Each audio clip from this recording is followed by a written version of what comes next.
और सीधा रुख करते हैं विधानसभा की तरफ, जहां इस समय मुख्यमंत्री अशोक गहलोत संबोधित कर रहे हैं। जो चर्चा हुई, पक्ष विपक्ष के सदस्यों ने खुल के अपने विचार रखे, उन सबको मैं धन्यवाद देना चाहता हूं, आभार व्यक्त करता हूं और ये कहना चाहूँगा जो भी आपने विचार प्रकट किए हैं, मैं नियमित रूप से उनको, चाहे मैं सदन में नहीं भी था, राहुल गांधी जी आ गए तो मैं 2 दिन चला गया, और वैसे भी अगर मैं सदन में रहूं या नहीं रहूं, पूरी रिपोर्ट में कौन क्या बोल रहा है मेरे जहन के अंदर मैं खुद पढ़ता हूं। और प्रयास करते हैं कि अभी माननीय नेता प्रतिपक्ष कह रहे थे, जनता ने जिस उम्मीदों के साथ में सरकार बनाती है उसके अनुरूप हम लोग खड़े उतरे, ये हमारा दायित्व है। ये भी मैं उनसे सहमत हूँ कि जो पैसा, एक एक पैसा माननीय अध्यक्ष महोदय जमा होता है, केंद्र हो चाहे राज्य हो, हमारी जिम्मेवारी है उस पर किस प्रकार से वो कैसे खर्च हो। इसलिए शायद आपको मालूम होगा, मैंने बहुत पहले 20 साल पहले भी कहा था, हम लोग जनता के ट्रस्टी हैं, और ट्रस्टी है तो इसका मतलब आप समझ सकते हो कि हमारी ड्यूटी क्या क्या होती है। अब कोई कम कोई ज़्यादा निभाता अलग बात हो सकती है, पर आज हम लोग कह सकते हैं कि हम जब जीत के आते हैं तो एक प्रकार से घर परिवार के अलावा हम पब्लिक प्रॉपर्टी के रूप में होते हैं। पब्लिक का अधिकार सबसे पहले होता है, और मैं उनको विश्वास दिलाऊंगा नेता प्रतिपक्ष को कि की भावना का मैं आदर करता हूँ, और हम कोशिश करेंगे कि इस प्रकार पक्ष विपक्ष मिलकर के, जैसे कोरोना के अंदर हम लोगों ने प्रयास किया मैनेजमेंट करने का, बीच बीच में आप लोग कुछ, अभी आपने बताया कि कुछ कमी रही होगी, मैं वहाँ पर रिपीट नहीं करना चाहूँगा, पर इक्के दुक्के जगह हुई होगी। ऐसा कुछ सरकार का प्लान नहीं था कि विपक्ष के एमएलएज के नाम पे कोई जो सामग्री बांटी जा रही है उसके एमएलए फंड से, उस पे नाम आए, फोटो आए या नहीं आए, ये कोई ऐसा कोई आदेश नहीं था। जिला स्तर पर मैं समझता हूँ इस प्रकार की व्यवस्था हुई होगी। और जहाँ तक मुझे याद आता है, उस वक्त में शुरू से मानने आने वाले माननीय सदस्य ने भी वही काम किया जिसकी तरफ आपने इशारा किया था, फोटो नाम के साथ में डिस्ट्रीब्यूशन किया था। सही बात है, गुड। तो इसलिए आपकी बात जो है, जो आपकी बात यह खारिज रहती है, आपके खुद के नेता उपनेता जिन्होंने अगर ये काम किया तो हो सकता हमारे में ऐसे कई साथियों ने काम किया होगा, सरकार की तरफ कोई आदेश नहीं था। माननीय अध्यक्ष महोदय, लोकतंत्र में अभिव्यक्ति की स्वतंत्रता, असहमति स्वस्थ आलोचना का महत्वपूर्ण स्थान होता है, और आप उसको निभाते हैं, मुझे खुशी है, निभाना भी चाहिए। तो दुर्भाग्य से आज देश का माहौल दूसरा है। आज तो जुडिशरी पे, income tax, ED, CBI, election commission, जिसका आपने जिक्र किया, मैं आपको याद दिलाना चाहूँगा कि किस प्रकार से जब चुनाव हुए वहाँ पर राज्यसभा के गुजरात के अंदर, तो 2 सीटें थी। राज्यसभा चुनाव होते हैं 70 साल हम देखते हैं, एक सीट कांग्रेस जीतती, एक सीट बीजेपी जीतती। कभी ऐसा हुआ 70 साल का, आप बार बार जिक्र कर रहे थे कि अलग अलग डेट डिक्लेयर की गई जिससे कि दोनों सीटें बीजेपी जीत जाए। ये आपकी सोच जो है एनडीए गवर्नमेंट की और प्रधानमंत्री जी के, अमित शाह जी की ये सोच। अब आप सोच सकते हो कि ये कभी हुआ आज तक? कभी इलेक्शन कमीशन 2 सीटें अलग अलग तरीके से, आपको याद होगा मध्य प्रदेश में सरकार गिरा दी गई कर्नाटक के बाद। मालूम था कि सरकार गिर रही है और कोरोना आ चुका था मार्च के अंदर, फरवरी में आने की दस्तक दे दी थी, कोई लॉकडाउन नहीं हुआ। हमने कभी नहीं कहा कि लॉकडाउन क्यों किया प्रधानमंत्री जी ने, हमने पहले किया। इक्के दुक्के बातें ध्वनि निकल जाती होगी कहीं, और क्योंकि पहले हमने डिक्लेयर किया भी था, पर प्रधानमंत्री ने लॉकडाउन किया उसको लेके हमने कभी क्वेश्चन मार्क नहीं किया।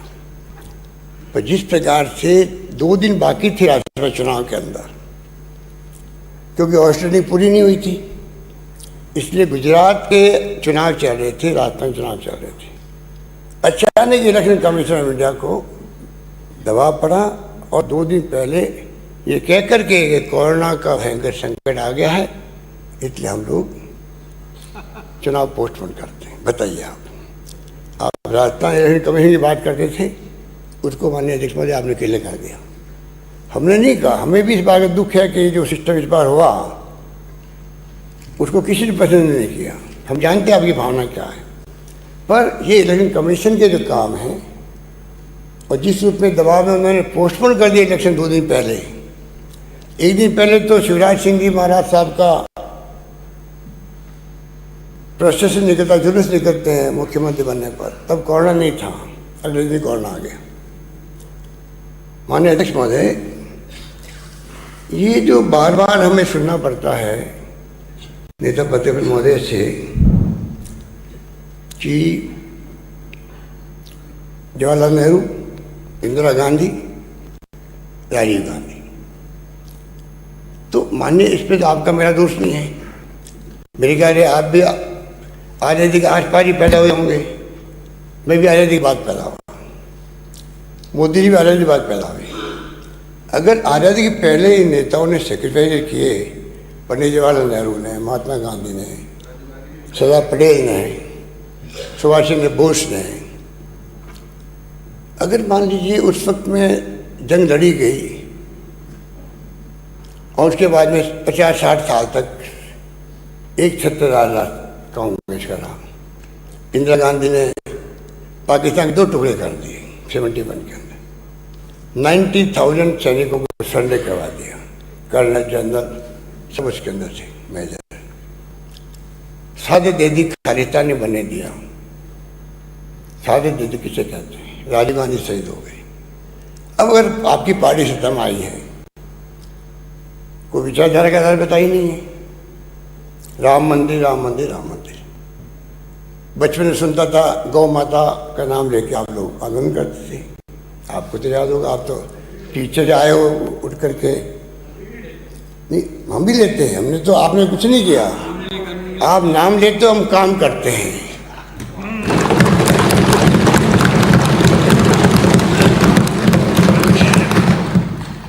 आप नाम लेते हो, हम काम करते हैं।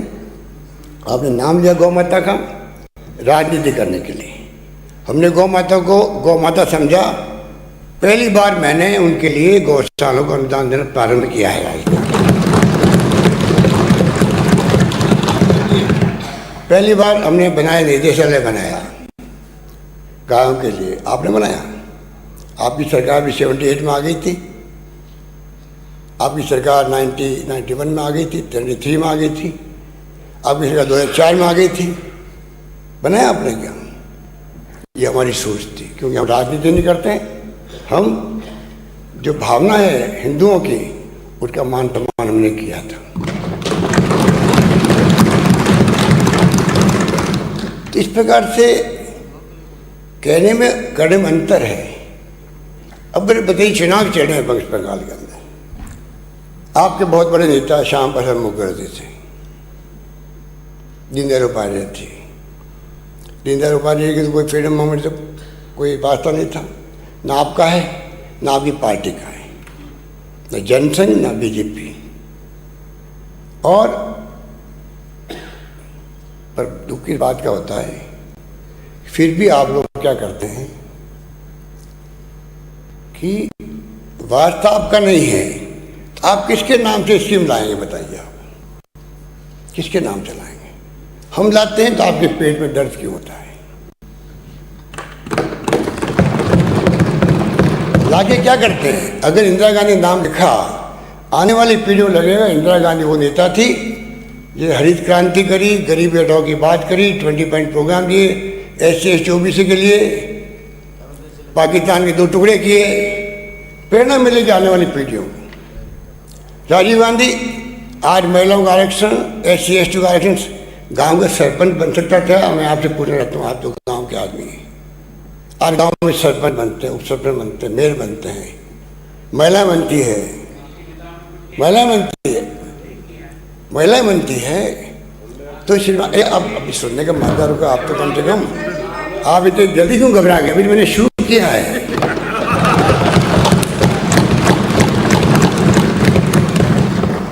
(73, 74 अमेंडमेंट क्रांतिकारी काम।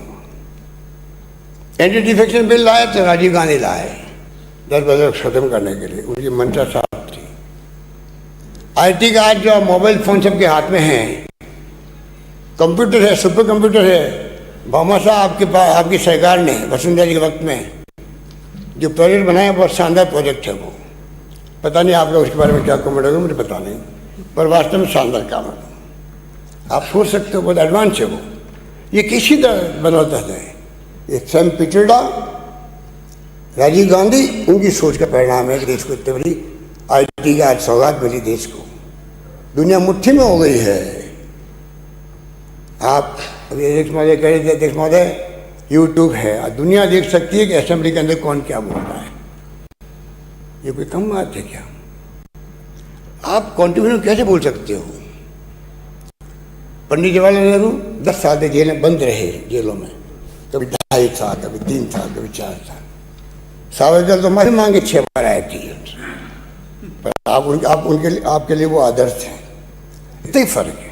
मैं पूछना चाहूँगा आपको, प्रधानमंत्री जी ने बहुत तारीफ करी, तारीफ करनी भी चाहिए आपको।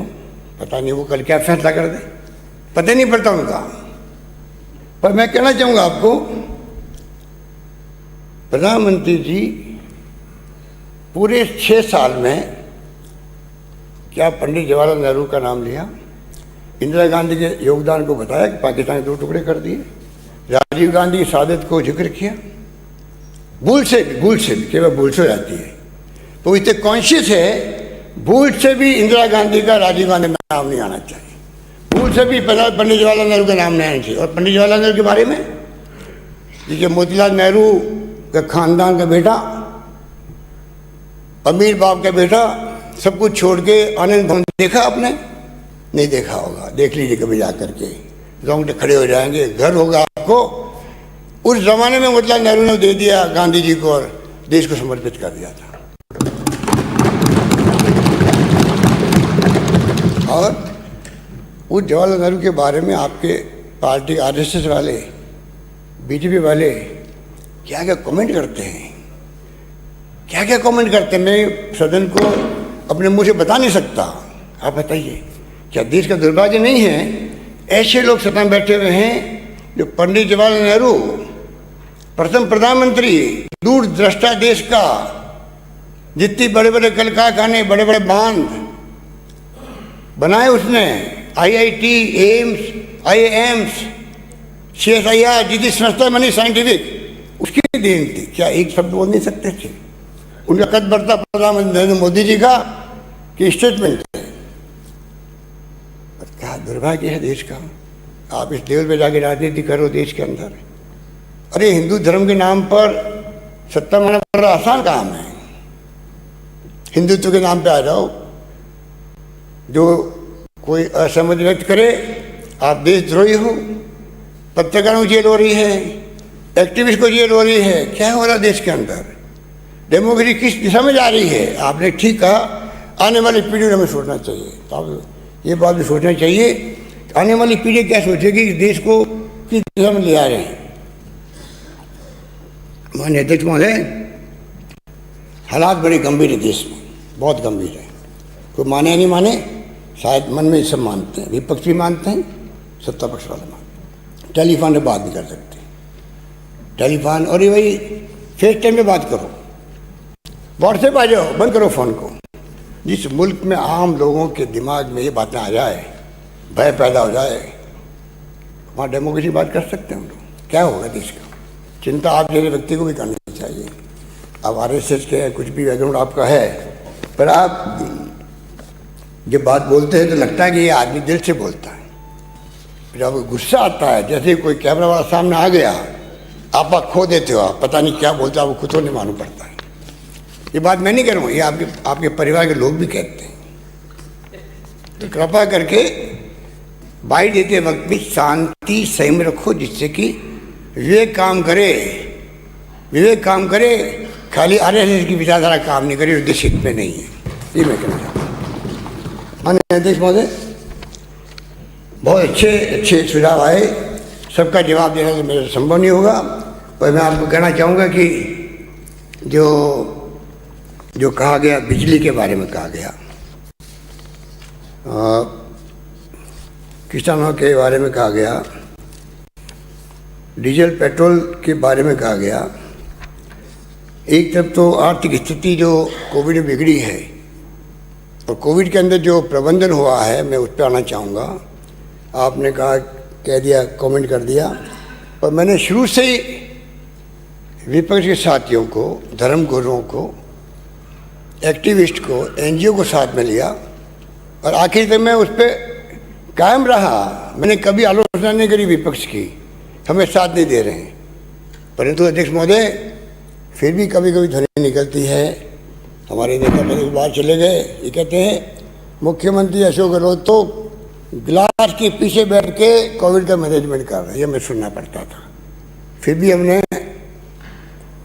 कभी कमेंट नहीं किया, हमने कहा नहीं, हम सब साथ लेके चलना चाहिए। जितनी हमारी माननीय अध्यक्ष महोदय प्रधानमंत्री के साथ में विषय हुई हो, जहाँ के हमने बैठ के बात करी, फॉर्मल इनफॉर्मल, सब लोग मिलके हम कोविड का मुकाबला कर रहे हैं।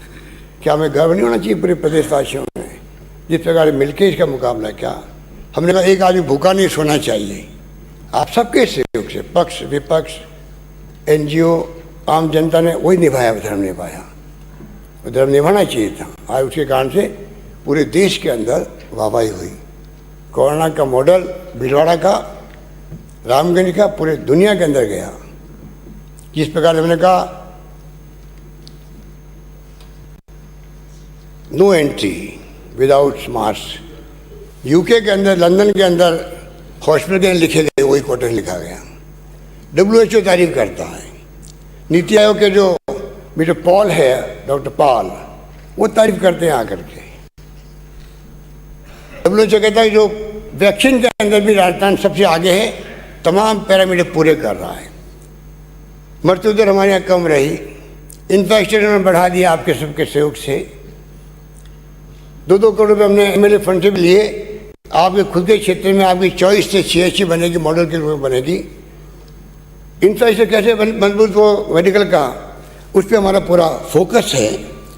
और मुझे दुख इस बात का है कि हमारे पालिश आने वाले जो साथी है, जो हमेशा सोशल वर्क करते रहते हैं इसके अंदर, और जिनका रुचि भी है कि किस प्रकार से मैं गरीबों की मदद करूं मेडिकल के अंदर। जब सरकार की नीति वही है किस प्रकार से मदद हो, उसके बाद में उनका जो कमेंट आए हैं उनके संबोधन में, वो मुझे थोड़ा तकलीफ देने वाले थे कि जिस प्रकार से हमने व्यवस्था करी है, आज उसका लोहा सब मानते हैं, परंतु जिस प्रकार की बातें उन्होंने कही है, जिस प्रकार से कोविड को लेके और जो प्रबंधन को लेके, मैं समझता हूँ कि राजस्थान में तो एक प्रकार से एक इतिहास बन गया। आज कोरोना मुक्त झुंझुनू हो गया, हनुमानगढ़ हो गया, चूरू जिले कोरोना मुक्त हो गए हैं। हमने 0 से शुरू करे 70,000 टेस्ट तक हमारी कैपेसिटी हो गई है और 2,781 लोग जो हमारे बीच नहीं रहे हैं। हमारे विधायक कैलाश त्रिवेदी जी और किरण मिश्री चली गई, इसका मैं दूसरी बात का है। पर जहाँ तक व्यवस्था की बात थी, मैं समझता हूँ कि जब दुनिया तारीफ कर रही है, साइंटिस्ट तारीफ कर रहे हैं, WHO तारीफ कर रहे हैं, डॉक्टर VK पॉल तारीफ कर रहे हैं और हम विपक्ष की तारीफ कर रहे हैं, सबने साथ दिया हमारा, तब भी आप हमसे शिकायत करोगे, ये हमारी समझ के परे है। माननीय अध्यक्ष महोदय, बीमा के ऊपर बहुत बात की जा रही है कि हमने समाप्त कर दिया।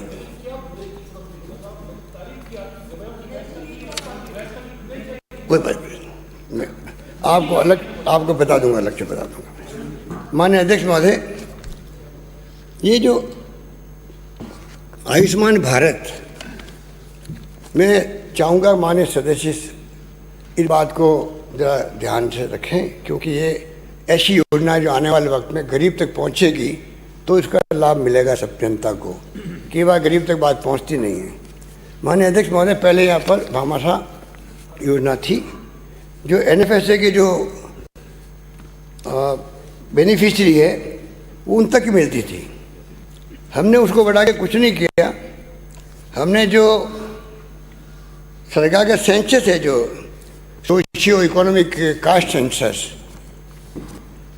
जिसके अंतर्गत केवल 59 लाख 71,000 परिवारों को लाभ मिलता है, हमने सिर्फ ये किया कि उसको और NFSS को, जो यहाँ पर योजना चल रही थी, दोनों को मिला के हमने लागू किया इसको। उसकी संख्या बढ़ गई है। और एक बात मैं और निवेदन करना चाहूँगा आपको माननीय अध्यक्ष महोदय कि भारत सरकार जो प्रीमियम होता है बीमा कंपनी का, उसका भी कैप लगा देती है। उससे ज़्यादा हम आपको प्रीमियम नहीं देंगे। तो आप सोचिएगा 1,052 रुपये प्रति परिवार की 7% भुगतान करती केंद्र सरकार। और जब इसका 1,800 रुपये हो गए हैं, कहाँ तो 1,052 का 1,800 रुपये, और कैब उनका अलग लगा हुआ है। तो इस प्रकार से जब संख्या बढ़ गई है, हमने उसकी परवाह नहीं करी और हमने उस संख्या को मिलाते हुए 1,10,00,000 परिवारों को देना मंजूर किया। 3,50,000 के बजाय 5 लाख रुपये, 5 लाख का बीमा हुआ है। और उससे बड़ी बात ये जो अभी आपने आशंका व्यक्त करी कि आपने बीमा बंद कर दिया, लोग मारे गए, ये आपको गलत फहमी है। कोई सरकार ऐसी नहीं होगी जो इस प्रकार कदम उठाए कि आप जवाब क्या दो। 1 सितंबर 19 से 29 जनवरी 21 तक, जब तक ये योजना लागू नहीं हुई हमारी, तब तक 10,13,837 पेशेंट का इलाज हुआ। 10,13,837 पेशेंट का इलाज हुआ है, जिस पर 935 करोड़ रुपए खर्च हुए। 935 करोड़ रुपये खर्च हुए। आपने कह दिया कि वो योजना बंद होगी। बंद कुछ नहीं हुई थी। इसको हमने नया प्रोसेस करके किया, जिससे कि कोई आदमी तकलीफ नहीं पाए। आप बीच में प्लीज।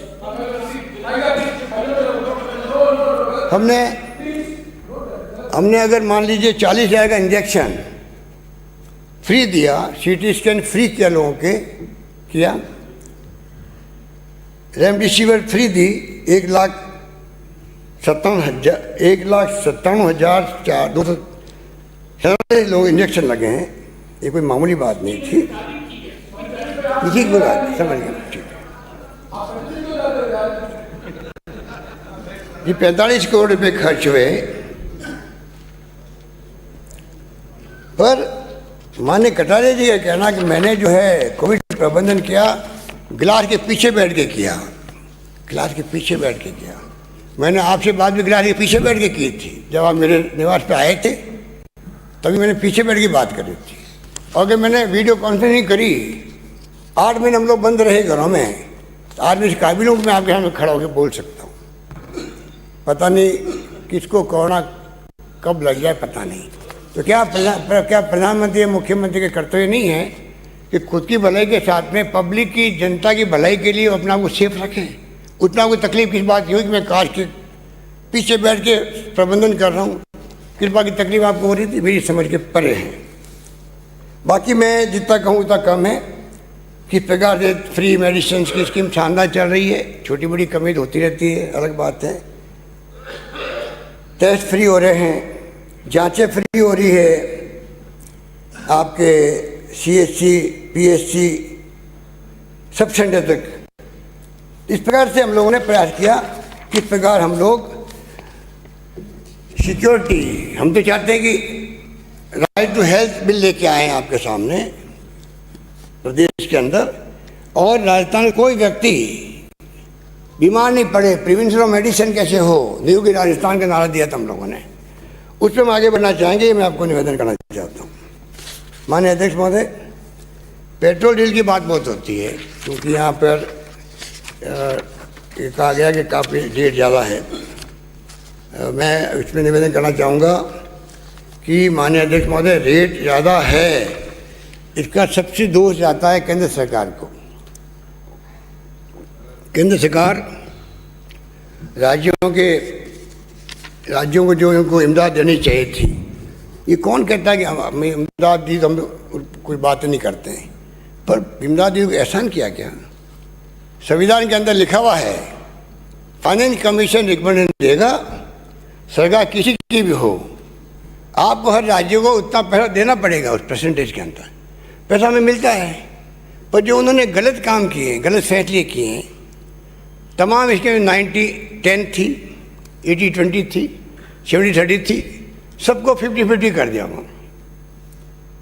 जीएसटी पैसा लिखित में समझौता किया हुआ है, 10,000 करोड़ रुपये काट लिए उस पैसे को। तो मुझे आप बताइए कि फिर राज्य सरकार के पास तो कोई साधन नहीं होते हैं, कोई विकल्प नहीं होता इकट्ठा करने के पैसा, केंद्र के पास तो सब कुछ होता है। और जहाँ तक बात की जाती है डीजल के दाम की, तो आप बताइए जो बीजेपी राज्य है, मध्य प्रदेश, कर्नाटका है, मणिपुर है, वहाँ पर रेट क्या है? अगर आप खाली हरियाणा की तुलना करें तो नई बात नहीं है, चाहे सरकार आपकी रही हो चाहे हमारी रही हो, हमेशा हरियाणा के अंदर, पंजाब में राजस्थान फर्क रहता है। मध्य प्रदेश हमारे बॉर्डर पर है, वो हमसे ज़्यादा है रेट। तो आप सोच सकते हैं कि ये स्थिति क्यों बनती जा रही है। और अभी हमने 2% कम किया तो 1,000 करोड़ का उसमें राजस्व कम आएगा, ठीक है। पर मैं जो आपको समझाना चाह रहा हूँ, जो मेरा कर्तव्य कहता है मैं आपको समझाऊँ, जिससे कि एक गलत फहमी दूर भी हो आपकी, कि केंद्र किस प्रकार से फैसले कर रहा है। एक्साइज ड्यूटी होती है केंद्र की। जब यूपीए गवर्नमेंट थी तो 135-140 डॉलर प्रति बैरल हो गए थे दाम। मनमोहन सिंह सरकार में 70 रुपये से कम रेट रही है देश के अंदर। आज 90 रुपये 100 रुपये क्यों पहुंच रही है, जबकि दाम हो गए 40 डॉलर हो गए। कहाँ 140 से 40 डॉलर पे आ गई अंतर्राष्ट्रीय कीमतें, और कहाँ रेट बढ़ती क्यों जा रही है? मैं बताऊँ क्यों बढ़ती जा रही है।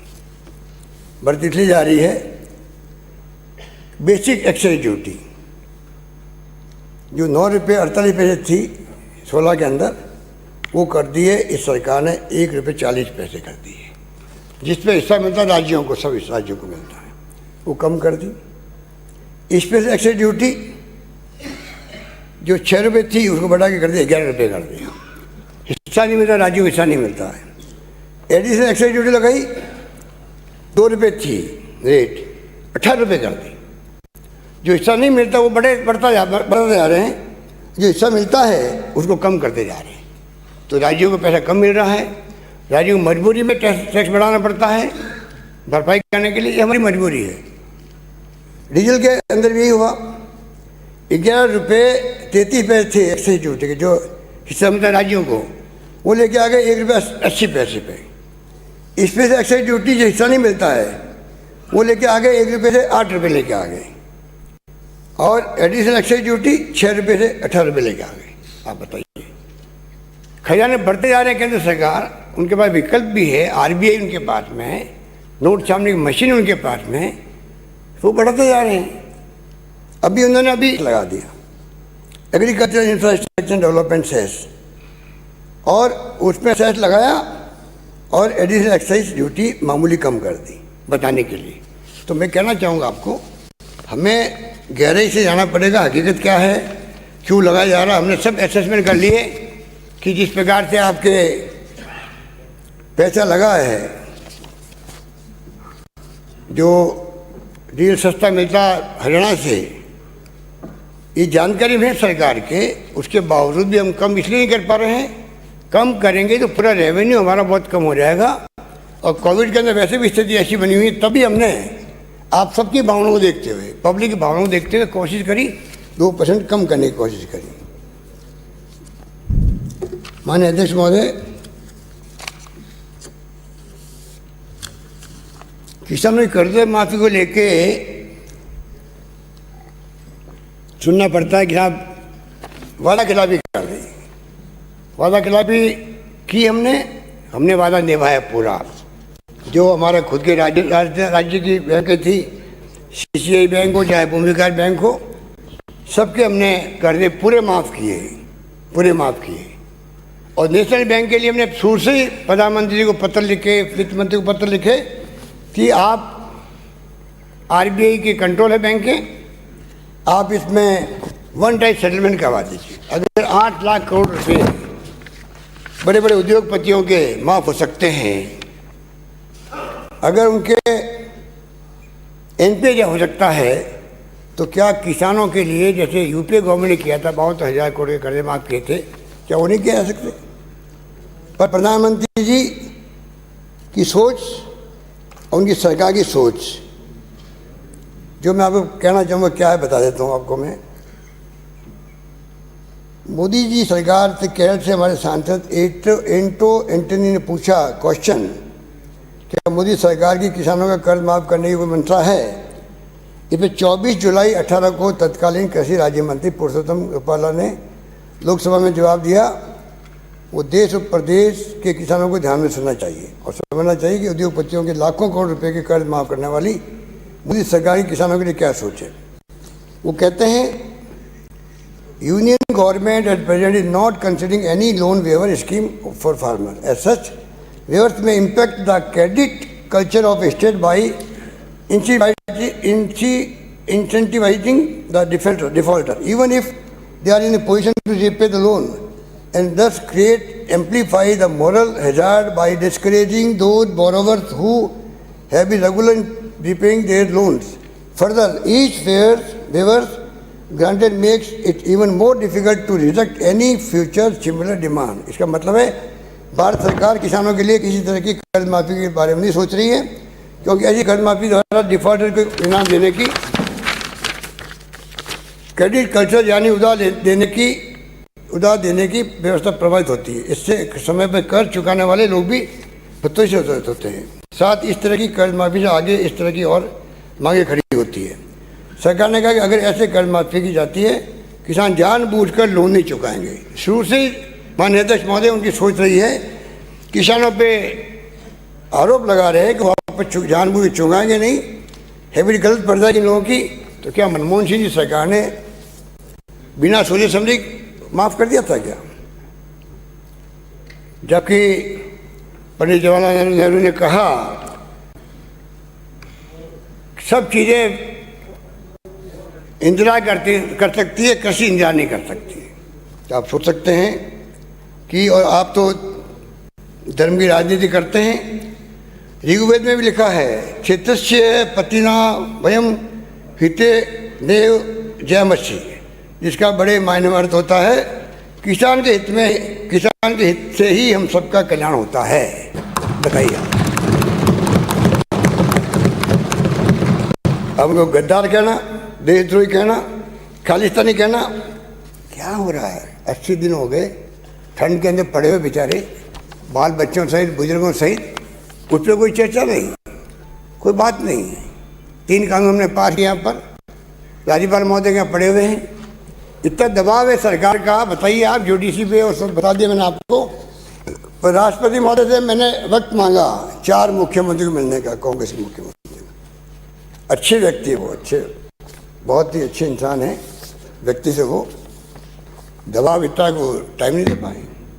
राज्यपाल महोदय को हमने 3 कानून भेजे बना, 4 कानून। 5 एकड़ की बात चली, 5 एकड़ भूमि की अभी तक कुर्की हो रही है। आप मैंने किसी सदस्य ने पूछा है सवाल, इसलिए हो रही है। वो कानून भी राज्यपाल महोदय के यहाँ राजभवन में पड़ा हुआ है, भेज नहीं पा रहे, वो इतने दबाव के अंदर है। तो आप सोचिए क्या हो रहा है। आप भेज दीजिए, राष्ट्रपति महोदय साइन नहीं करेंगे, बात खत्म होएगी। पर राज्यपाल महोदय पे दबाव को वो आप पे भेज नहीं पाए, ये तो अच्छी बात नहीं है।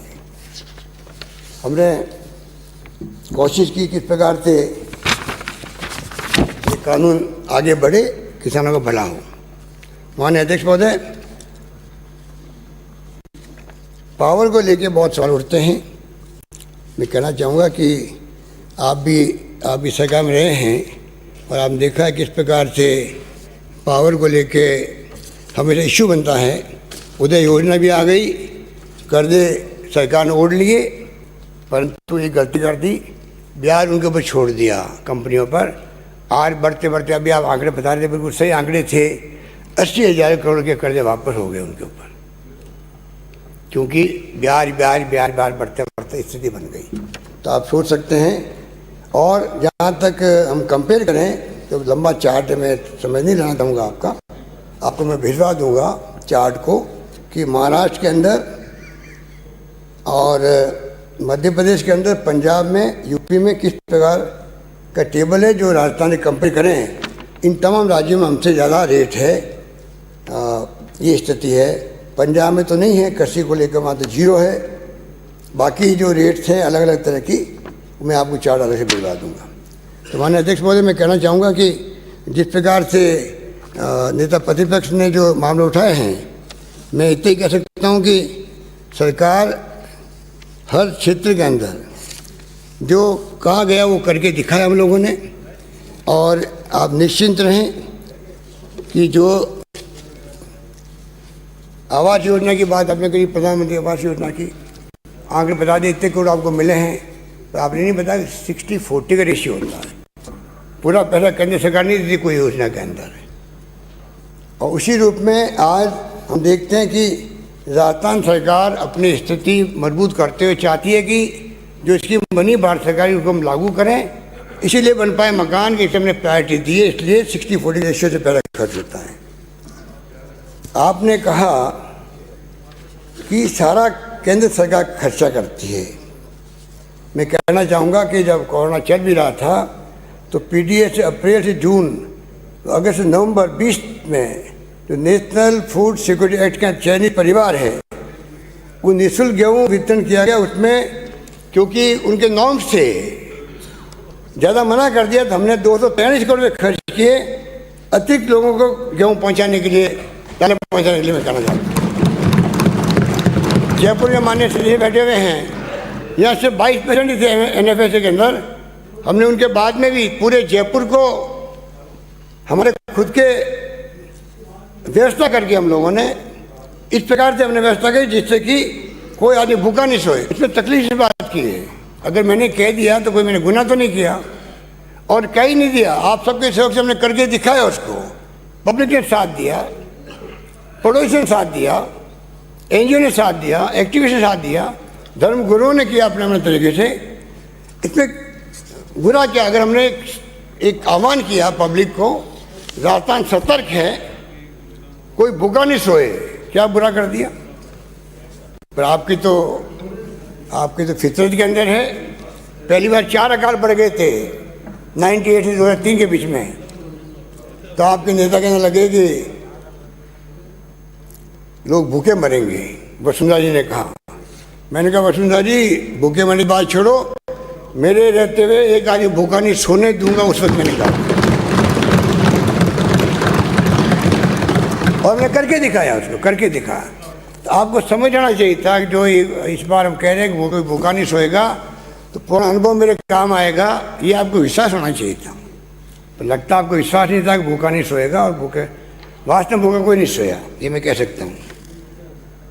हमने 37% श्रेणी के परिवारों को सर्वे करा करके 10 किलो गेहूँ, 2 किलो चना अलग से दिया हम लोगों ने। और NFSA के में परिवारों की क्योंकि शिलिंग है उसके अंदर, आपको मालूम होगा नेशनल फूड सिक्योरिटी एक्ट में शिलिंग बना रखी है भारत सरकार ने, शहरों की, गाँव की। और सेंसस कौन सा है? 2011 का सेंसस है। अरे भाई अब तो 21 हो गए, 10 साल हो गए इसको। हमने कहा आप लेटेस्ट सर्वे के आधार पर स्कीम लागू करो। ये मैंने प्रधानमंत्री से रिक्वेस्ट भी करी है। पर हमने 80 करोड़ रुपये खर्च करके उनका ध्यान में रखा कि शिलिंग में जो नहीं आते थे 34 लाख चयनित परिवारों को हमने इस प्रकार से गेहूँ खरीद करके उनको निःशुल्क बांटा उस वक्त में। और तो और हमने 33 लाख लोगों को, जो गरीब लोग थे, उनका पूरा सर्वे करवाया गया। और डेस्टिट्यूट भी थे उसके अंदर, रेडी वाले थे, पटरी वाले थे। 33 लाख लोगों को हमने 1,000, 1,000, 1,000, 1,500 रुपये, 3,500 रुपये दिए। करीब 1155 रुपये 1155 करोड़ रुपये हमने बांटे उस वक्त में। तो ये मैंने कोई गलती की क्या? भूखा नहीं सोए थे, तभी भूखा नहीं सोए आदमी के उसको लगे कि सरकार हमारे साथ खड़ी है, ये दिखाने का उन्होंने प्रयास किया। पेंशन लगभग 800-900 करोड़ खर्च होती है, हमने एडवांस देना शुरू किया करीब 80 लाख लोगों को।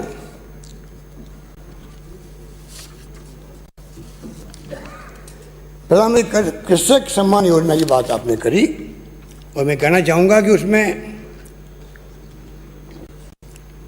फटाफट ऐसा माहौल बनाया और प्रधानमंत्री ने खुद ने आरोप लगा दिया कि राजस्थान सरकार सहयोग नहीं कर रही है, बाकी राज्यों ने तो हमें दे दिया है आंकड़े और हम उनको पैसा भेज रहे हैं 2-2 हज़ार करोड़ रुपये किस्तों में।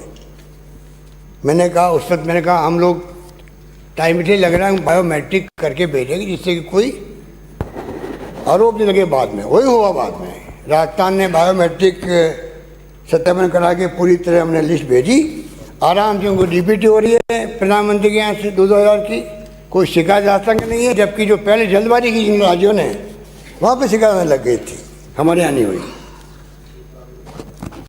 माननीय अध्यक्ष महोदय, एक पॉइंट जो मैं आपको निवेदन करना चाहूँगा कि जिस रूप में हमने जो प्रयास किया है, आप कहते हैं नौकरियों की बात करने लग गए। अभी तक तो हम लोगों ने विकास में भी कोई कमी नहीं रखी है। कॉलेज खोलने की बात हो, 88 कॉलेज खोली है। मेडिकल कॉलेज 8 के आपके वक्त में 8, हम लोगों ने 15 शुरू किया काम को। सामाजिक सुरक्षा मैंने भी बताया 14,693 करोड़ रुपये खर्च हुए। 10,000 नहीं, मैंने 10,000 बोल गया। नए बिजली कनेक्शन 1,70,000 में दिए हैं। अनुदान 27,487 करोड़ जा रहा है। मनरेगा में जो मानव दिवस 80 करोड़ मानव दिवस से ज़्यादा के काम हुए हैं, जो इतिहास बन गए राजस्थान के अंदर। सिंचाई परियोजना में लगातार काम हो रहा है। माननीय अध्यक्ष महोदय, एक बात और मैं निवेदन करना चाहूँगा कि ये जो ERCP है, पूरी राजस्थान नहर परियोजना, मैं चाहूँगा कि ये इतनी बड़ी महत्वाकांक्षी योजना है जिसमें 13 जिले कवर होंगे: झालावाड़, बारां, कोटा, बूंदी, माधोपुर, अजमेर, टोंक, जयपुर, करौली, अलवर, भरतपुर, दौसा और धौलपुर। ये सब जगह ये प्रॉब्लम इतनी भारी आ रही है कि कितनी कोशिश कर लें, बिशलपुर से कर लें और कहीं से कर लें, पर जब तक ये पूरी राजस्थान की नहर परियोजना पूरी नहीं होगी तब तक ये प्रॉब्लम बनी रहेगी।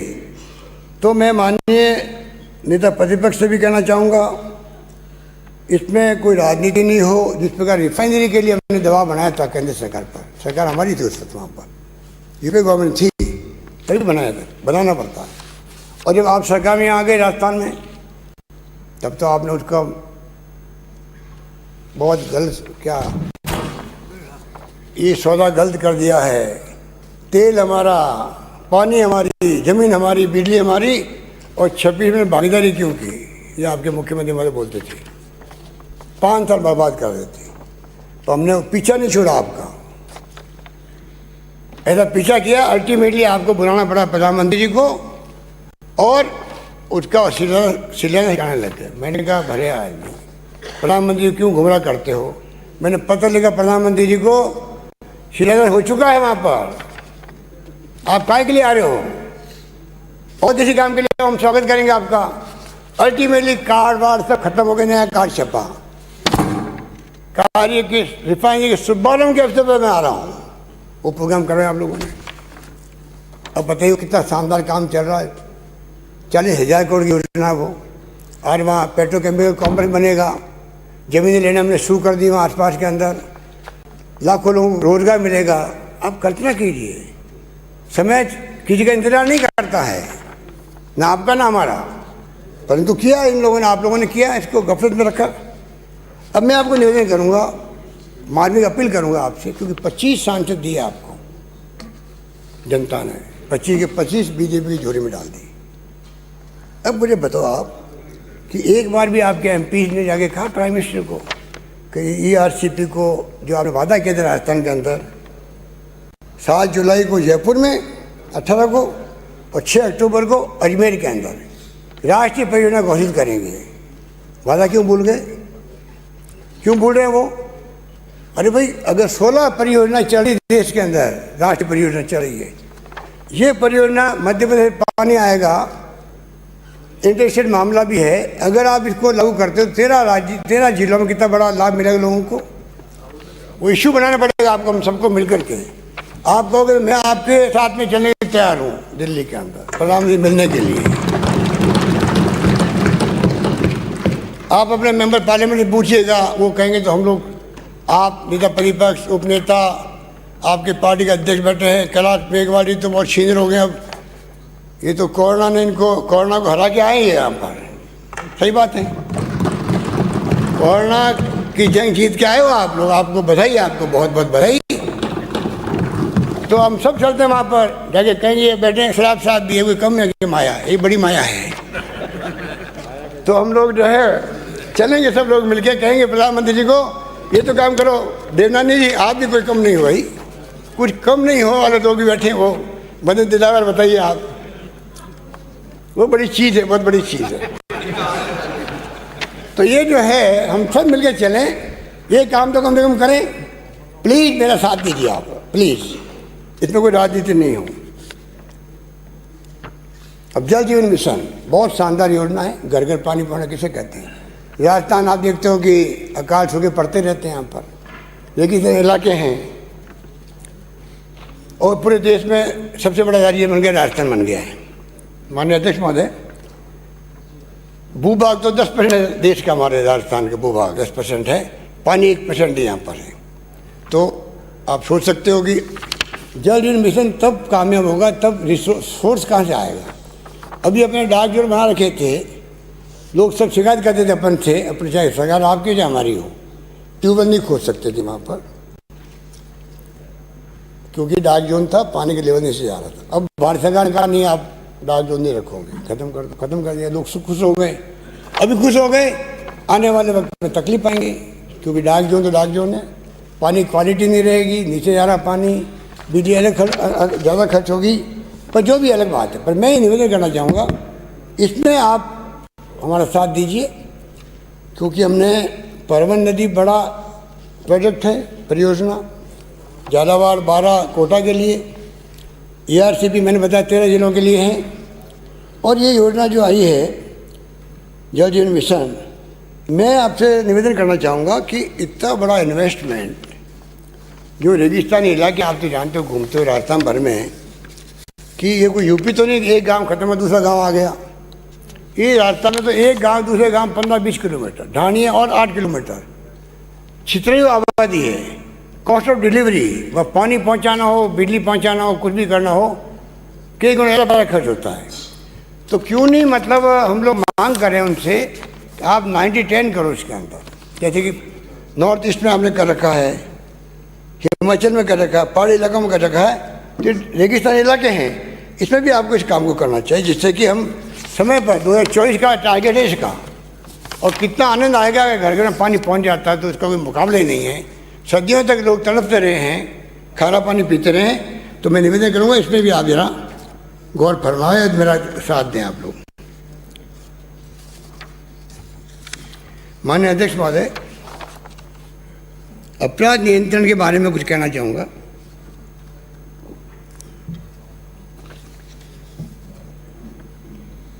एक बात मैं पहले माननीय अध्यक्ष महोदय आपके माध्यम से, क्योंकि हमने कुछ ऐसे फैसले किए हैं जिसके कारण से आप सोच सकते हो कि एक नवाचार है ये। एफआईआर को कंपनी करना कोई बहुत छोटी बात नहीं, बड़ी बात है। थानों से लोग भगा देते थे, आप जानते हैं, फरियादी को बदतमीजी होती थी अलग से, जिस रूप में बिहेव होता था। हमने कल्चर बदलने का प्रयास किया है, कितना कामयाब होंगे वक्त बताएगा। प्रयास तो किया हमने, उसको तो कम से कम आपको अप्रिशिएट करना चाहिए।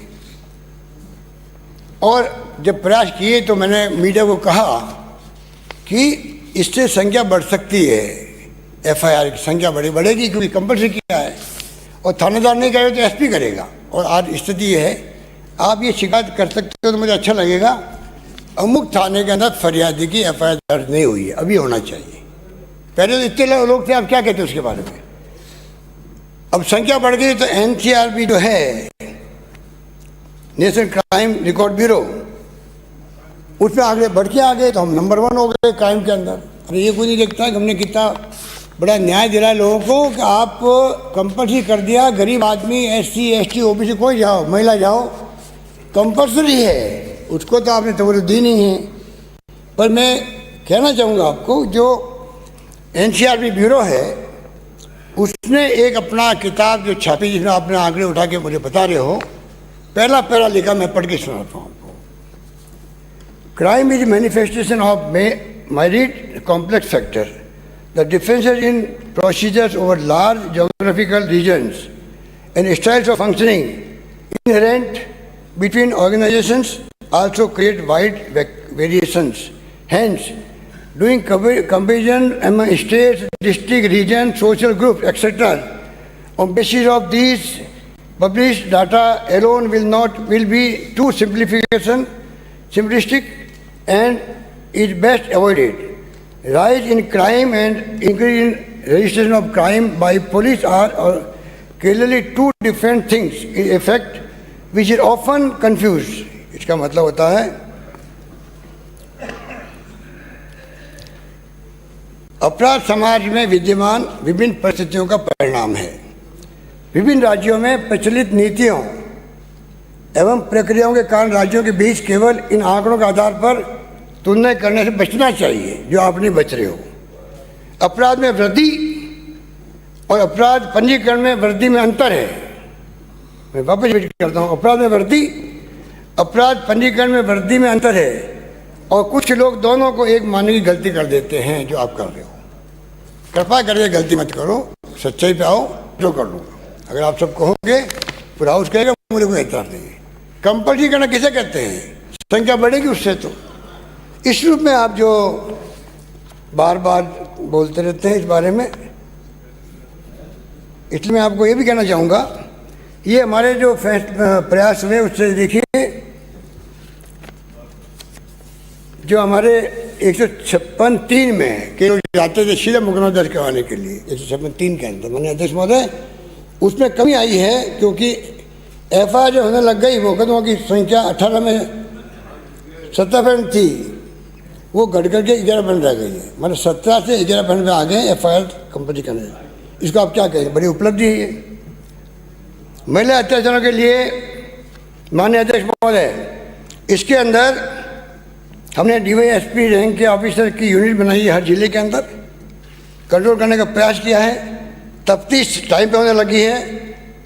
इस कारण से आप देखिए 19 के अंत में पुलिस अनुसंधान के स्तर पर मात्र 9% प्रकरण लंबित है, यानी 91% अपराधों पुलिस द्वारा अनुसंधान पूर्ण कर कोर्ट में रिपोर्ट प्रस्तुत कर दी गई है, 91%। जबकि क्राइम इन इंडिया 19 की रिपोर्ट के अनुसार बिहार में लंबित प्रकरणों का प्रतिशत 47% है, उत्तर प्रदेश में 20 है, मध्य प्रदेश में 16 है, और पूरे देश के एवरेज 34% है। हमारे यहाँ हम लोग 9% में लेके आ गए हैं। इस प्रकार से जो नवाचार किया है वो आपके सामने है।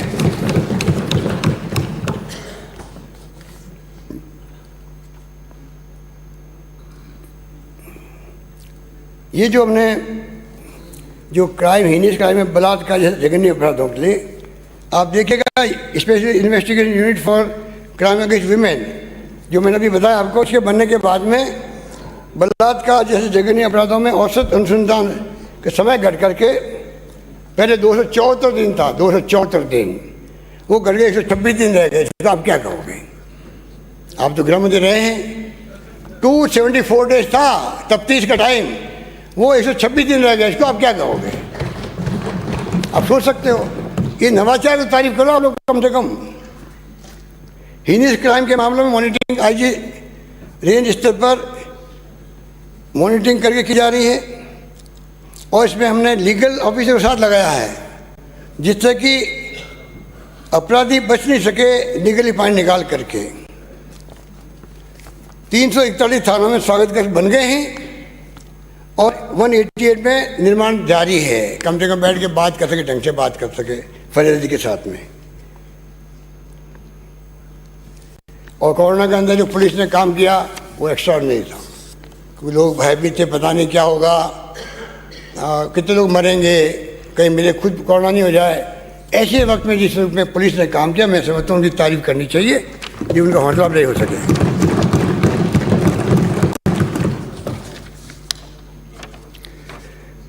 माननीय दिव्य महोदय, कहने तो बहुत सारी बातें मैं बहुत समय ले लिया, और मैं माननीय नेता प्रतिपक्ष को कहना चाहूँगा, आपने आधा भाषण जो दिया वो तो आप अगर मुझे पत्र लिखते तो काम चल जाता आपका, पर आपने कोई पत्र मुझे लिखते नहीं हो। आप कमियाँ बताओ, रेगुलर बताओ, आपकी ड्यूटी है, ड्यूटी भी आपकी। आप यहाँ आंकड़े केंद्र सरकार से आप मान नहीं रहे हो, ये ऐसा नहीं होता है। हम तो पक्ष विपक्ष में हैं, हम अपनी बात कहेंगे, आप अपनी बात कहो, कोई दिक्कत नहीं है। एम हमारा दोनों का एक होना चाहिए कि हम क्या सोचते हैं, क्या करते हैं।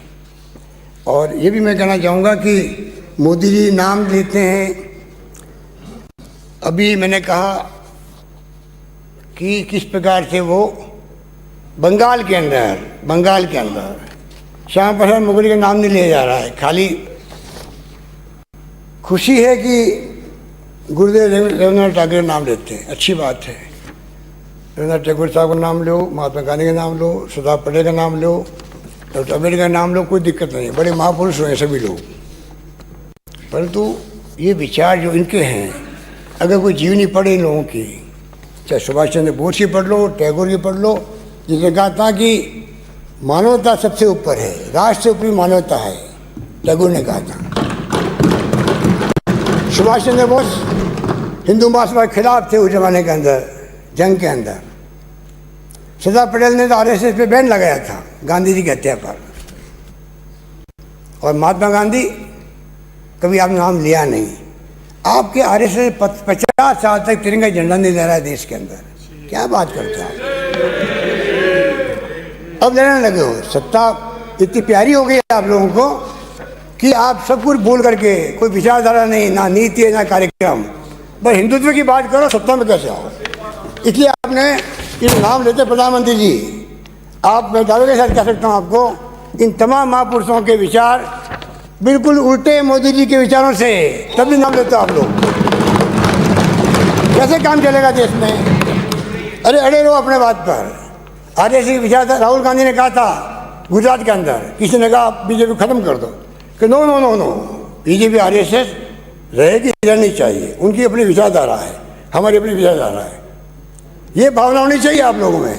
आप तो सरकारें गिराओ, इनकम टैक्स छापे पड़वाओ, ईडी को घरों भेजो। धन्यवाद। प्रस्ताव स्वीकार किया जाए। विपक्ष में वहां कहें, विपक्ष में वो ना कहें,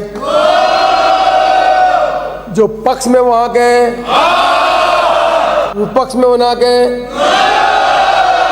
जो पक्ष में वहां कहें, पक्ष में वो ना कहें। हाँ पक्ष जीता, हाँ पक्ष जीता। धन्यवाद। प्रस्ताव स्वीकार किया गया। अध्यक्ष महोदय, आपसे मेरे खिलाफ कुछ आरोप लगाए गए यहाँ पर, तो उसका स्पष्टीकरण के बाबत मैं बात करना चाह रहा हूँ। 2 आरोप मेरे खिलाफ लगाए आपने। एक तो ये कि मेरा अपराधियों के साथ फोटो है और अपराधियों को मैं संरक्षण देता हूँ, इन अपराधियों को जो रामगंज मंडी के थे। और दूसरा लगाया कि साहब वो मेरी गाड़ी में घूमते हैं। मैं आपको अधिकार देता हूँ, कटारिया साहब आपको अधिकार देता हूं, इनकी जांच करवा लो और जांच करवा करके रिपोर्ट सदन पे रख लो। अगर मैं कसूरवार पाऊंगा ना तो मैं इस्तीफा दे दूंगा, वरना मदन दिलावर से माफी मंगवा देना। इस्तीफा नहीं चाहिए, माफी मंगवा देना। यहाँ पर आपको अधिकार देता हूँ। ये देखिए ये हाल, बैठे प्लीज प्लीज। ये देखिए अपराधियों के साथ तो गुफ्तगू हो रही है, गुफ्तगू। होम मिनिस्टर ऑफ इंडिया गुफ्तगू कर रहे हैं 26 जनवरी को क्या करना है। ये देखिए मोदी जी के साथ अपराधी खड़े खड़े बड़े आराम से फोटो ले रहे हैं। ये देखिए, क्या कहना क्या चाहते हो?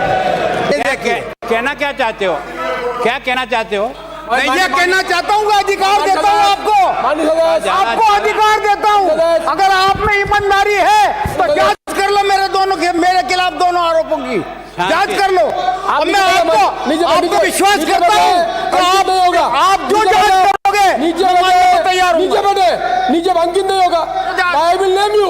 नीचे बैठे, संसदीय मंत्री, बोलने का अधिकार है। Let him speak. अध्यक्ष महोदय, अच्छा सुना, रुके आप। आपको क्या सुनना है? सुन चुके हैं आपको। मैं आपकी बात हो गई। पिछले 2008 से लेकर के 2013 तक जब गहलोत साहब की सरकार थी तो एक आरोप मेरे पे लगाया था कि मैं कारतूस लेकर के वहां गया था दिल्ली। जब भी मैंने आपको जांच दी थी, मैंने कहा आप जांच कर लो। राज्यपाल के अभिभाषण पर बजट सत्र में जो अब तक चर्चा हुई है, बहस हुई है, आज उसका जवाब मुख्यमंत्री अशोक गहलोत दे रहे थे। और रुकते हैं ब्रेक के लिए।